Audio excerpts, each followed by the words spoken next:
Idol, anong best way magka-abs? Mataba o payat? Siyempre magpayat kasi mababa yung body fat, konting stimulation ng muscle, resistance training, progressive overload, nakikita mo na yung abs.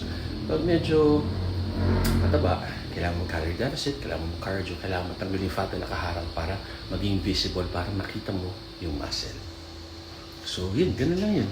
May mga taong swerte, walang ginagawa, magandang katawan, kagaya ito si Mrs. Super sexy. So, yun lang talaga. Hard work, consistency, huwag niyong madaliin. Kung genetically blessed kayo, wow, di ba? Kung mabilis yung metabolism, good for you.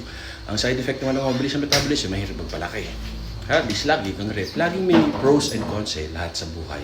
So, it's just how you handle it. Tama kayo, mali ako, met your doctor. Do what works for you. Happy, healthy guys. So, nag-ninja ako ng collagen. Tsaka ice cream, hinaluan ko na parang champurado. Tapos nag-air fryer siya ng bangus. Tapos rice. Happy eating guys.